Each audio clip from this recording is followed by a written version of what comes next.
காதல்னா என்னன்னு தெரியாது நமக்கு. ஆனால் அந்த படத்தை போய் பார்க்கும்போது வந்து பார்த்தீங்கன்னா உண்மையிலேயே உருக்கமாக வந்து காதலிக்கணுன்ற அந்த எண்ணம் வந்து வர மாதிரியான ஒரு படம் அது. காதலிக்காதவன் கூட காதலிப்பான்.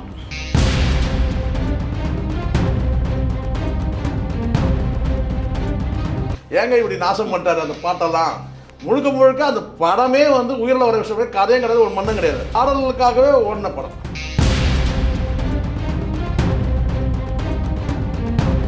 டிஆர் செய்ய வேண்டியதுன்னு கேட்டிங்கன்னா, முதல்ல மேடையில் ஏறணும்னா அந்த மேடையில் வந்து தேவையில்லாமல் தற்பெருமை ரொம்ப அளக்கக்கூடாது.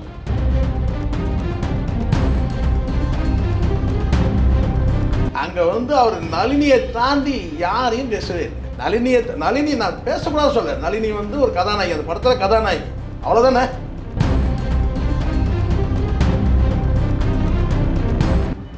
கதாநாயகி வந்து சொல்ற நளினி அம்மான்றல்ல இது. அதில் படத்திலே இல்லாத வந்து எஸ்டிஆர் உருட்டுறல்ல. அந்த படத்தில் கதாநாயகனாக நடிச்சவரை நினைவு கூறணுமா வேணாமா சார்? நீங்கள் சொல்லுங்கள் சார். எம்ஆர் ராதா குரல் எங்களுக்கு தெரியாதா? எத்தனை படம் எம்ஆர் ராதா படம் நாங்கள் பார்த்துருக்கோம். நானும் எம்ஆர் ராதா மாதிரி பேசுகிறேன்னு சொல்லிட்டு அங்கே வந்து வாந்தி இருக்கிறேன். நம்மளாலே முடியல. அவர் என்ன நினச்சாரோ தெரியல. ராதாரவி அண்ணன் வந்து எழுந்து வெளியே போயிட்டார்.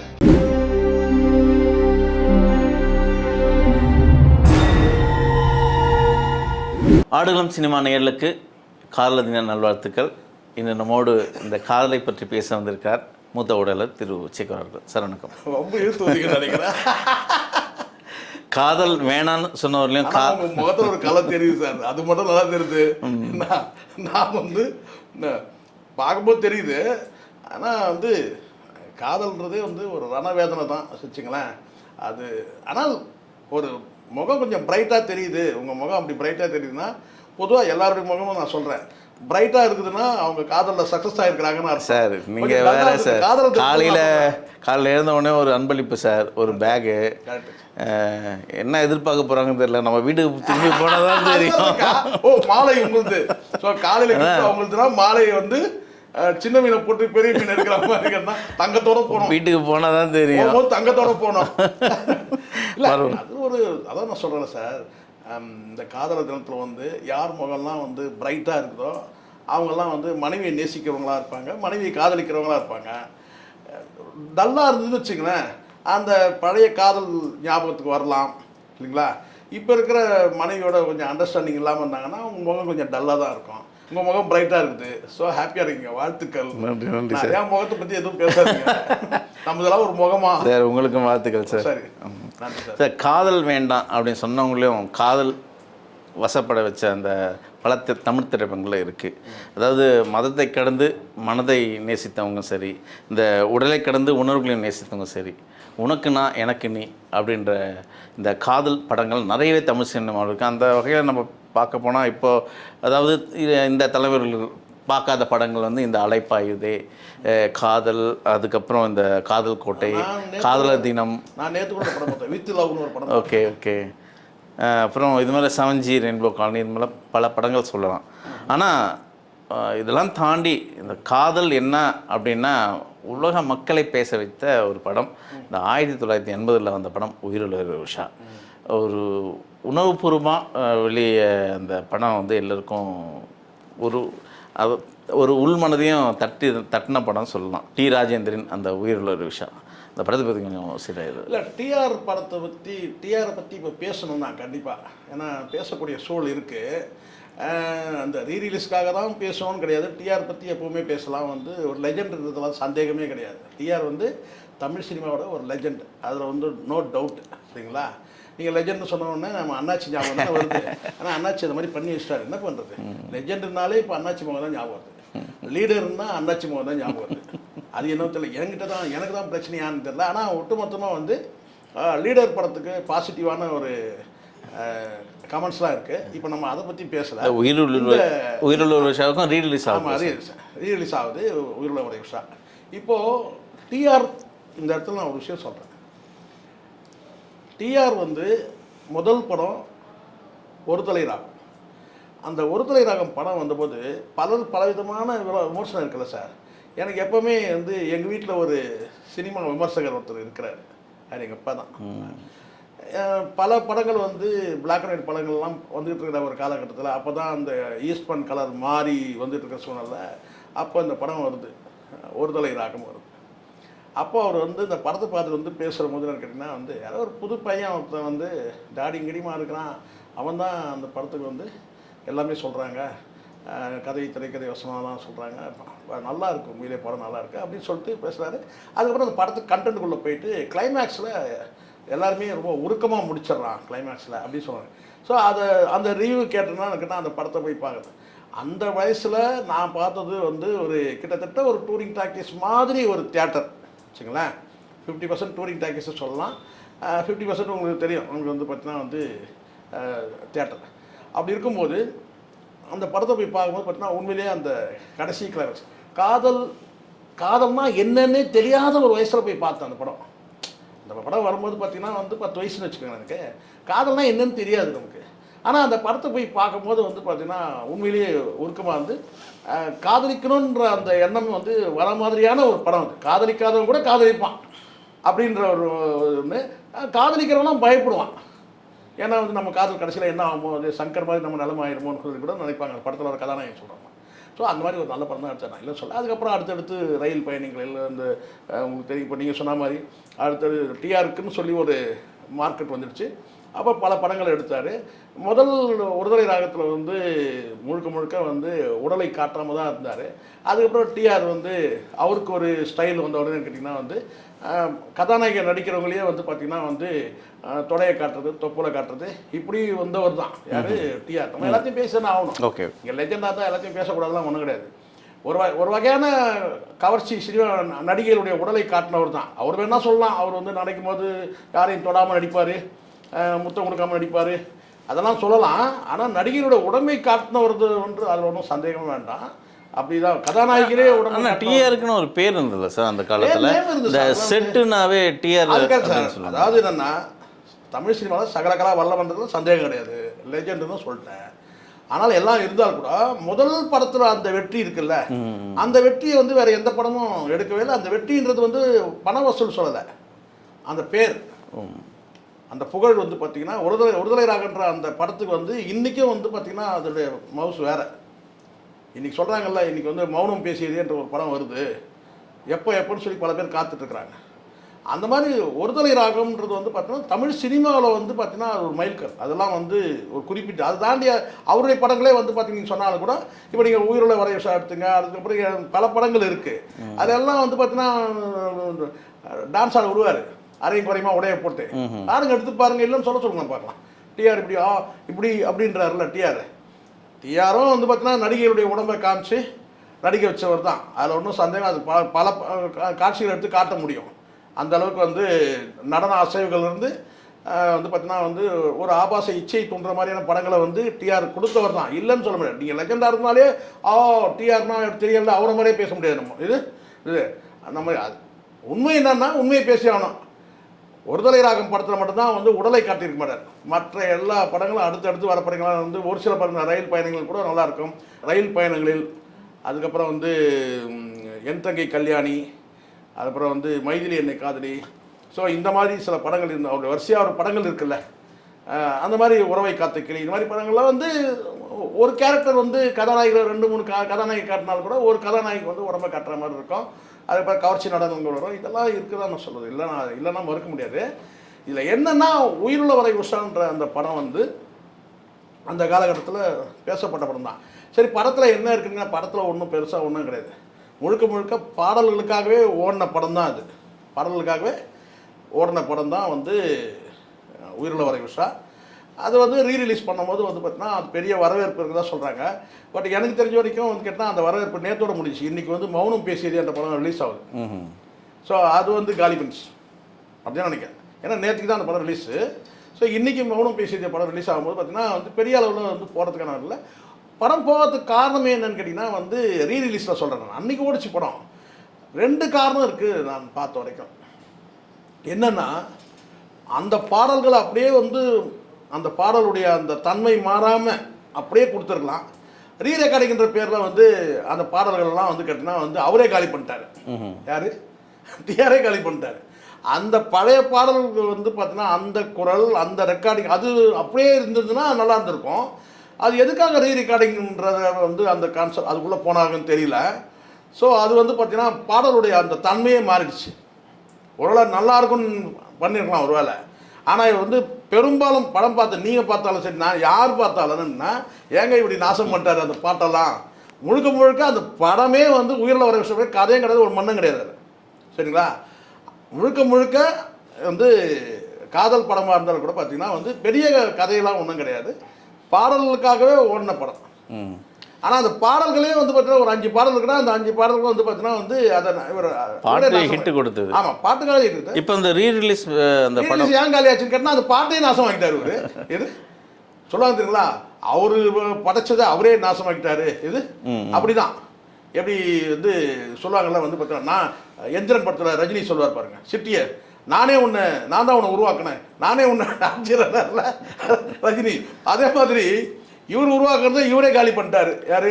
டிஆர். இப்போ அந்த படத்தில் நடித்தவங்கலாம் இருக்காங்களே சார். இப்போ ஒரு நேற்றைய 2 நாளுக்கு முன்னாடி ஒரு மேடையில் கேளுங்க, இதுதான் நீங்கள் கேட்கறதுக்கு முன்னாடி நான் சொல்லிடுறேன். கேட்குற வந்து என்னன்றது தெரியும் எனக்கு. முதல்ல வந்து டிஆர் செய்ய வேண்டியதை என்ன தெரியுங்களா? இது டிஆர் செய்ய வேண்டியதுன்னு கேட்டிங்கன்னா, முதல்ல மேடையில் ஏறணும்னா அந்த மேடையில் வந்து தேவையில்லாமல் தற்பெருமை ரொம்ப அளக்கக்கூடாது. டிஆருடைய பெருமையை நான் சொல்லணும், நீங்கள் சொல்லணும், மற்றவங்க சொல்லணும். அந்த படத்தில் நடித்தவங்க நடிகர்கள் சொல்லலாம், இயக்குநர்கள் சொல்லலாம், தமிழ் சினிமாவில் இன்றைக்கி இருக்கிற இயக்குநர்கள் சொல்லலாம், எல்லாருமே சொல்லலாம். டிஆருடைய பெருமையை அவரே சொல்லிக்கூடாதுல்ல. ஒரு வார்த்தை இருக்க தான் செய்யுது. என்ன சொன்னேன்னா, ஜூலியஸ் சீசர் சொன்ன ஒரு வார்த்தையை நான் சொல்கிறேன். ஜூலியஸ் சீசர் சொன்ன வார்த்தை, உன் தகுதியை நீயே உறக்கச் சொல், இந்த உலகம் சொல்லும் என்று காத்திருக்காதே. உன்னுடைய வந்து தகுதி என்னன்றதை நீ உறக்க சொல். என்னால் இது முடியுன்றதை வந்து சொல், நான் இதை சாதிப்பேன்றதை நீ சொல். ஆனால் நீ சாதிப்பேன்றதை வந்து பார்த்தீங்கன்னா இன்னொருத்தர் வந்து பார்த்தீங்கன்னா வந்து சொல்ல மாட்டாங்க, நீ சாதனையாளர் இன்னொருத்தர் சொல்ல மாட்டாங்க. அப்போ உன் சாதனையை நீயே சொல்லுன்றதுல இருக்குதான் செய்யுது, நான் இல்லைன்னு சொல்ல. அந்த ஜூலியஸ் சீசருடைய வார்த்தையில் நான் மாறல, உண்மைதான். ஆனால் ஒரு எல்லை இருக்குது, ஒரு எல்லை இருக்குது. உன் தகுதியை நீயே உறக்க சொன்னா தெருவெல்லாம் நான் தண்டோரா போட்டு போக முடியாது. நான் யார் தெரியுமா, நான் யார் தெரியுமா, நான் யார் தெரியுமான்னு சொல்லிட்டு உலகமும் கொஞ்சம் சொல்லும். நீ சொன்ன நீ முதல்ல நீ சொல்லணும். நீ முதல்ல முன்மொழிஞ்சுன்னா அதை வழிமொழியறதுக்கான வந்து நபர்கள் வந்துடுவாங்க. ஆமாங்க, உண்மைதானுங்க. என்ன சார் டிஆர் இப்படி சொல்கிறாருங்க, என்ன சார் மேடையில் என்ன முழுக்க முழுக்க தன்னை வந்து மிகப்பெரிய வந்து நீங்கள் பெரிய ஜாம்பவன் தான் சார், நான் இல்லைன்னு சொல்ல சார். திகட்டுற மாதிரி தன்னை பெருமையாக வந்து சொல்லிக்கிறது ஒன்று இருக்குது. ஒன்று. ரெண்டாவது, ஒரு மேடையில் போனால் இப்போ நீங்கள் ஒரு கேள்வி கேட்குறீங்க, அந்த கேள்விக்கான பதிலை நான் வந்து சொல்லாமல் கடந்து போய் வேறு எதேதோ பேசிட்டு இருந்தேன்னா என்ன ஆகும்? இந்த படத்தில் நான் உயிரில் வர விஷயம், இந்த படத்தை நீங்கள் அந்த படத்தை பற்றி நீங்கள் பேசுங்க. அங்கே எதுக்கு கொண்டு வந்து உங்கள் மகனுடைய பெருமையை அளக்குறீங்க? நான் தெரியாமல் தான் கேட்குறேன். யாருடைய பெருமையை அளக்கணும்? அந்த படத்தில் உழைச்சவங்கள சொல்லுங்கள், அந்த படத்தோட தயாரிப்பாளரை பற்றி பேசுங்க, அவ்வளோதான் பேசணும். இல்லை, அங்கே மேடையில் எல்லாரையும் வாழ்த்தி தான் சார் பேசியிருக்காரு. என்ன சார் நீங்கள் சொல்கிறீங்க? அங்கே வந்து அவர் நளினியை தாண்டி யாரையும் பேசவே இல்லை. நளினி நான் பேசக்கூடாது சொல்ல, நளினி வந்து ஒரு கதாநாயகி, அந்த படத்தில் கதாநாயகி, அவ்வளோதானே. நளினி அந்த படத்தில் கதாநாயகி, அவ்வளோதான். அதுக்கப்புறம் வந்து மற்ற கேரக்டர்லாம் இருக்குது இல்லை அந்த படத்தில். எத்தனை கேரக்டர் இருக்குது சொல்லுங்கள். இவருடைய பெருமையும் அப்படியே வந்து பார்த்தீங்கன்னா அதில் வந்து படத்திலே இல்லாத சிம்புவையும் பேசுகிறீங்க. சிலம்பாட்டம் அந்த இதுக்கு போயிருந்தாங்க, ரீரிலீஸ்க்காக போயிருந்தார், அப்போ பேசுகிறாருனாலும் சரி ரைட் ஓகே, அது வந்து சிம்பு வந்து கேரக்டர் தான் சொல்லலாம், அவ்வளோதான். அதுக்கப்புறம் திருப்பி மறுபடியும் இந்த உயிரில் வர விஷயம் படத்தில் எஸ்டிஆர் வந்து ஃபேன்ஸ்லாம் வந்து பார்த்துருவாங்களா உயிரில் வர விஷாவை? சொல்லுங்கள். முதல்ல ஒரு விஷயம், தேவையில்லாமல் தற்பெருமை ஓவராக அளக்கிற மாதிரி தெரியுது டிஆர். உங்களுக்கு என்ன தான் அடுக்குமொழி வருன்றதுக்காக திகட்டுற மாதிரி வந்து பார்த்தீங்கன்னா கண்ட மேனிக்கு வந்து அடுக்குமொழியை திணிக்கக்கூடாது. அடுக்குமொழி பேச நான் பேசணுமா? என்னால் கூட முடியும். அடுக்குமொழின்றதுக்கும் ஒரு அளவு இருக்குது, அதை கேட்கும்போது ரசிக்க தோணணும், திகட்டுற மாதிரி இருக்கக்கூடாது. அப்படி தான் வந்து பார்த்தீங்கன்னா வந்து அந்த நிகழ்ச்சியில் நான் சொல்கிறேன், அந்த உயிரில் உரை விஷயம் அந்த படம் அந்த ரிலீஸ் ஆகிற அந்த இதில் வந்து கேட்டிங்கன்னா இவரை நளினி உட்காந்துருக்காங்க, இன்னும் சில பேர் உட்காந்து வந்து ராதாரவி உட்காந்துருக்காங்க. ராதாரவி வந்து அவங்க அப்பா மாதிரி, எம்ஆர் ராதா மாதிரி பேசுறது. ராதாரவி வந்து அதை டைஜஸ்ட் பண்ணிக்கலாம் நண்பர்ன்ற முறையில் டிஆர் பேசுகிறத. நாங்கள் படம் பார்த்தது இல்லையா? எம்ஆர் ராதா குரல் எங்களுக்கு தெரியாதா? எத்தனை படம் எம்ஆர் ராதா படம் நாங்கள் பார்த்துருக்கோம். நானும் எம்ஆர் ராதா மாதிரி பேசுகிறேன்னு சொல்லிட்டு அங்கே வந்து வாந்தி இருக்கிறேன். நம்மளாலே முடியல. அவர் என்ன நினச்சாரோ தெரியல, ராதாரவி அண்ணன் வந்து எழுந்து வெளியே போயிட்டார். உள்நோக்கம் இல்லைன்றாலும் எழுந்து போயிட்டார். நமக்கே கடுப்பாக இருக்குல்ல. எம்ஆர் ராதா மாதிரி உங்கள் குரலை பேசுறதே போதும் சார். அதான் எம்ஆர் ராதா மாதிரி நான் பேசுகிறேன். இதெல்லாம் வந்து காமெடி பண்ணுற மாதிரி தோணுது சில நேரங்களில். டிஆர்பி ரொம்ப இதை விட உச்சபட்சமாக ஒன்று சொல்கிறேன் பாருங்கள். இதுதான் ரொம்ப ரொம்ப கஷ்டமாக இருக்குது கேட்குறதுக்கு. நீங்கள் உயிரில் வரை உஷா படத்தை நீங்கள் ரீரிலீஸ் பண்ணுறீங்க. இந்த ரீரிலீஸில் வந்து யாருக்கும் நீங்கள் எந்த பங்கும் கொடுக்க போகிறதில்ல. உண்மையாக சொல்ல போனால் அது கொடுக்குறீங்க கொடுக்கலன்றதுலாம் வேறு விஷயம். அந்த படத்தில் நடிச்சிருக்கவங்கள நீங்கள் கௌரவிக்கணும். பண்ணீங்களா? பண்ணல. உட்கார வச்சிங்க. இது உட்கார வச்சுட்டு உன் பெருமையை அளக்கிற. இது என் பெருமையை கேட்க 7.5 கழுத ஓணுன்ற மாதிரி நீ கேட்குற. ஊருக்கு தெரியும் யார் யார் என்னென்ன இது லட்சணன்றது எல்லாருக்குமே தெரியும் இல்லைங்களா? உங்கள் திறமை என்னன்றதும் தெரியும். நீங்கள் வந்து பார்த்தீங்கன்னா கடந்த காலத்தில் வந்து எஸ்டிஆருடைய திறமையும் தெரியும், லீலைகளும் தெரியும், எல்லாம் தெரியும். இதில் யாரும் இதையும் மறைக்க முடியாது. இதெல்லாம் ஒரு பக்கம் இருக்கட்டும். நான் என்ன ஒன்று தான் கேட்குறேன். அந்த படத்தில் கதாநாயகன் ஒருத்தர் நடித்தான்ல, கங்கான்னு ஒருத்தர் நடித்தார். அவர் 2023 இறந்துட்டார். 23 ஹார்ட் அட்டாக்ல இறந்துட்டார். அவர் கல்யாணமே பண்ணிக்கல, அவர் குடும்பமும் கிடையாது. அவங்க பிரதர் கூட தான் அவர் வந்து இருந்தார். நீங்கள் யாரையும் கூப்பிடவும் முடியாதுன்னு வச்சுக்கோங்களேன். ஏன்னா அவங்க பிரதர் இருக்கிறாரா இல்லையான்னு நமக்கு தெரியாது. ஆனால் அவர் கல்யாணம் பண்ணிக்கல, அவருக்குன்னு தனியாக குடும்பம் இல்லை. ஆனால் அந்த காலகட்டத்தில் வந்து உயிருள்ள வரை உஷா படத்தில் வந்து அவர் கதாநாயகனாக நடித்தார். அதுக்கு பிறகு சில படங்கள்லையும் நடித்தார். கங்கானா ஒரு அறியப்பட்ட நடிகராக தான் இருந்தார். அவர் வந்து 2023 இறந்துட்டார். இப்போ இந்த படத்தை நீங்கள் ரீரிலீஸ் பண்ணுறீங்க. நீங்கள் யாரையும் கூப்பிடவும் முடியாதுன்னு வச்சுக்கோங்க. ஏன்னா அவங்க பிரதர் இருக்கிறாரா இல்லையான்னு தெரியாது. ஆனால் அவருக்கு தனியாக குடும்பம் இல்லை, அவர் இறந்துட்டார். இந்த படம் ரீரிலீஸ் ஆகுது. குறைஞ்சபட்சம் வந்து நினைவு கூர்ணமா இல்லையா? அந்த படத்தில் ஒரு முக்கியமான ரோல் சார். இன்னும் பலர் கூட அதில் வந்து நடித்தவங்க இறந்து போயிருக்கிறாங்க, எனக்கு தெரியும். அவங்க சின்ன நடிகர்கள். ஆனால் ஒரு பிரதானமான கேரக்டர், கதாநாயகியை தூக்கி தலையில் வச்சுன்னு டான்ஸ் ஆடுறல, டிஆர் தான் கேட்குறேன். கதாநாயகி வந்து சொல்கிற நளினியம்மான்றல்ல, இது அதில் படத்திலே இல்லாத வந்து எஸ்டிஆர்னு உருட்டுறல்ல. அந்த படத்தில் கதாநாயகனாக நடித்தவரை நினைவு கூர்ணமாக வேணாமா சார்? நீங்கள் சொல்லுங்கள் சார். நான் நேர்மையாக நியாயமாக பேசுவேன். எனக்கு அதுதான், எனக்கு யார் மீதும் எனக்கு ஒன்றும் கிடையாது. கண்டிப்பாக ஒரு மரியாதை ஒரு குறைஞ்சபட்சம் நினைவு கூர்ணமா இல்லையா? தம்பி இன்னைக்கு வந்து உயிரோட இல்லை, இந்த காட்சியில் அவர் இப்படி நடித்தார், ஒரு வார்த்தை பேசுனியா நீ? சரி, மற்றவங்களை நீ மேடையில் இருக்கிறவங்களே நீ விட்ட, இது எல்லாரையுமே நீ பேசணும். ராதாரவி கூட அந்த படத்தில் அவர் எப்படி நடித்தார்ன்றதை நீ சொல்லணும். உன் பெருமையும் நான் அடுத்து நளினி பெருமைக்கும் போயிட்டேன். மற்றவங்களாம் துண்டா விட்ட வீட்டிலேன்னு உட்காந்து கேட்டுருக்குறாங்க. என் மனசில் இருக்க ஆதங்கம் என்னென்னா, குறைஞ்சபட்சம் நீங்கள் வந்து சக நடிகர்கள் கூட நடித்த நடிகர்கள் நீங்கள் பேசணும். சரி, அதை கடந்து ஒருத்தர் உயிரோடவே இல்லை, அந்த படத்தில் கதாநாயகன் நடித்தவர் பேசணுமா இல்லையா? ஒரு வார்த்தை கூட நீ பேசவே இல்லை. அப்புறம் என்ன நீ ஒரு பெரிய மனுஷன்? எல்லாம் ஒரு பெரிய மனுஷன் சினிமாவில். நன்றி கட்ட தமிழ் சினிமா புரியுதா? இந்த லட்சத்தில் நீங்கள் என்ன கேட்டால் தமிழ் சினிமா பற்றி பேசுகிறீங்க. டிஆருக்கு என்ன தகுதி இருக்குது தமிழ் சினிமா பற்றி பேசுறதுக்கு? இந்த ஒரு சம்பவத்தில் நான் சொல்கிறேன்.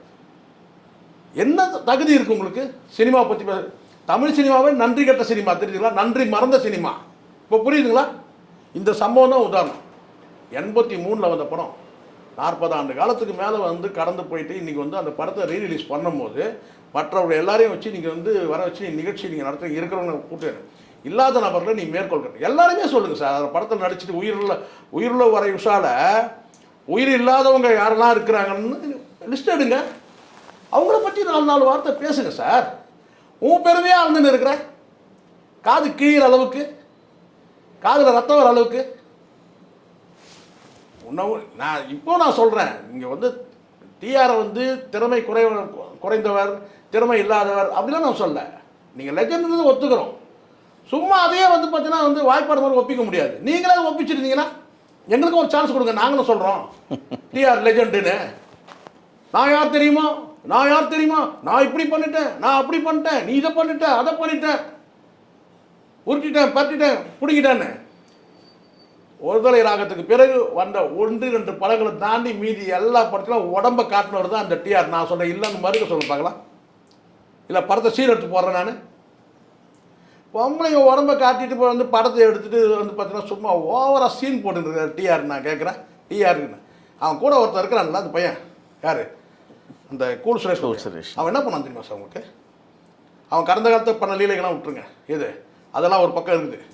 அந்த ப்ரொமோஷன் நிகழ்ச்சியில் வந்து மன்சூர் நிகழ்ச்சியில் வந்து வந்து மாலை போட்டு ஒரு வந்து பார்த்தீங்கன்னா வந்து ஒரு பத்திரிகையாளருக்கு வந்து பார்த்தீங்கன்னா வந்து அந்த பெண் வந்து இது பண்ணுறாங்க, தொகுத்து விடுங்க வந்து அவங்க வந்து மாலை போட்டு இதெல்லாம் இருக்குது ஒரு பக்கம். அது அப்போயே கண்டிச்சோம், அதெல்லாம் பழைய மேட்ரு. இந்த அரசன் ஒரு படம் இருக்குல்ல, வெற்றிமாறன் வந்து எடுக்கிறாரு. அந்த ப்ரொமோஷன் நிகழ்ச்சி இதே கமலா தேட்டர் நடக்கும்போது என்ன பண்ண தெரியுங்களா அவன் சொன்னால் அதிர்ச்சி ஆகிடுங்க. நீங்கள் ஒரு பனியன் போட்டுன்னு வந்தான் சார். அந்த பனியனில் வந்து பார்த்தீங்கன்னா வந்து படம் இருக்கிற மாதிரி, எது படம் இருக்கிற மாதிரி. அதுக்கப்புறம் என்ன செய்யிட்டான், பனியனை காட்டிட்டான், ஏதோ பச்சை குத்துன மாதிரி ஏதோ காட்டுறான் வந்து அந்த டிஆரோ ஏதோ ஒன்று வந்து பச்சை குத்துன மாதிரி ஏதோ பண்ணான் காட்டினாங்க. உடனே வந்து அவன் தான் தெரியல ஈஸ்வரியா பேசுகிற மாதிரி. அவன் பேரே லூசு சுரேஷ் தான், ஸ்கூல் சுரேஷ் லூசு சுரேஷ் தானே சொல்கிறாங்க. அதுதான். அதுக்கப்புறம் என்ன செய்யிட்டான், சட்டையை காட்டுறது இல்லை சார், பெண்கள்லாம் இருக்கிறாங்க, பேண்ட்டை ஜிப்பை கட்டி பேண்ட்டை கட்டிட்டான் சார். அண்டர்வேர் போட்டுக்கிறான்றது வேறு விஷயம் சார். இருந்தாலும் அநாகரிகம்லாம் அது அசிங்கம்ல. அந்த அரசன் ப்ரொமோஷன் நிகழ்ச்சியில் அது நடந்தது. எங்கே எந்த இடத்துல கமலா தேட்டருக்கு உள்ளே போகிறோம் பாருங்களா, அந்த பெரிய வராண்டா இருக்கு, அதை தாண்டி உள்ளே போகிறோம் இல்லையா, கேட்டுக்கு அதாவது அந்த கிளாஸ் டோர் தாண்டி உள்ளே போகிற இடத்துல அங்கே ஒரு நிற்போம் பாருங்கள், அந்த டோர் உள்ளே போகிறதுக்கு வழியில், அந்த இடத்துல பெண்கள்லாம் இருக்கிறாங்க, பேண்ட்டை கட்ட போயிட்டான் சார். கட்டிட்டுப்பான் பிடிச்சிட்டாங்க எல்லாரும். ஒரு கவன ஈர்ப்புக்காக என்னெல்லாம் பண்ணணுமோ வந்து பார்த்தீங்கன்னா வந்து அவன் நிர்வாணமோட திரிகிற பையன் சார். அவனை கூப்பிட்டு வந்து பெருமையாக பக்கத்தில் நிற்க வச்சுட்டு நான் பார்த்தது சொல்கிறேன். நான் ஒரு கவன ஈர்ப்புக்கு என்ன வேணா பண்ணிக்கிறேன். நீங்கள் அரை நிர்வாணன்றதே சட்டையை வைத்தாலும் அரை நிர்வாணம் சார். அதான் நீ பேண்ட்டை வைக்கிறான், அப்படியே அடித்தோடனே கத்துறான், எஸ்டிஆர்னு கத்துறான். இப்போ புரியுதுங்களா? தற்கொலை கும்பலை உருவாக்கினுங்கிறானுங்க இவனுங்க எல்லாம். நான் சொல்கிறேன் பாருங்க, இது அப்போ தெரிஞ்சிச்சு. விஜய் ஒரு பக்கம் தற்கொலை கும்பல்னா இவன் ஒரு பக்கம் தற்கொலை கும்பல். திரும்ப கம்பேக் கொடுத்தவன். கம்பேக் கொடுத்த பிறகு இன்றைக்கி வந்து எஸ்டிஆர்னா ஒரு மரியாதை இருக்குது. நானே சொல்கிறேன், அந்த ஒரு மரியாதை. சரி படத்தில் நடிக்கிறாரு, ஏதோ வராங்கன்னு சொல்லிட்டு இதெல்லாம் அசிங்கமாக இல்லை? நீ ஏன் உன் பெருமையை அளந்துக்கிற? பத்தாத்து அவனை கூட வச்சுட்டு இருக்கிறான். அவன் என்னெல்லாம் பண்ணான்னு உனக்கு தெரியாதா? அவனுக்கு நான் கேட்குறேன், டிஆருக்கு தெரியாதா? கூல் சுரேஷ் என்னெல்லாம் பண்ணிட்டு இருக்கான்னு தெரியாதா? அதே கமலா தேட்டரில் வந்து பார்த்தீங்கன்னா அரை நிர்வாணமாகி முழு நிர்வாணமாக பேண்டாக போயிட்டான். அப்புறம் எல்லாரும் இழுத்து பிடிச்சிட்டாங்க. இந்த லட்சணத்தில் வந்து பார்த்தீங்கன்னா போய் அங்கே நின்றுட்டு வந்து கேட்டால் வந்து தற்பெருமை அளந்துட்டு இருக்கு. முதல்ல டிஆர் செய்ய வேண்டியதே என்னன்னு கேட்டிங்கன்னா, ஒரு மேடையில் வந்தால் என்ன பேசணுமோ அது வரைக்கும் பேசுவோம். உங்களுக்கு அடுக்குமொழி வந்து உங்கள் பிராண்டுன்னா ஒரு 4 வார்த்தை 40 வார்த்தை 400 வார்த்தை 4000 வார்த்தைலாம் கேட்கறதுக்கு காதில் ரத்தம் வருது. பேசணும், நாங்கள் பேச முடியாதா? பெரிய கஷ்டமா அது? நான் கேட்குறேன், அடுக்குமொழின்றது பெரிய கஷ்டமா சார்? வார்த்தைகளை தேடி பிடிச்ச தமிழ் தெரிஞ்ச எல்லாருமே அடுக்குமொழி பேச முடியும். அதுவும் டிஆர் பேசுகிற அடுக்குமொழி வந்து பார்த்தீங்கன்னா வந்து லோ கிளாஸாக இறங்கிடுச்சு. எல்லாமே ஒரு லிமிட் இருக்குன்னு தான். தொடர்ந்து பேசுவோம் சார். முன்னேறதுக்கு மிக்க நன்றி. நன்றி சார்.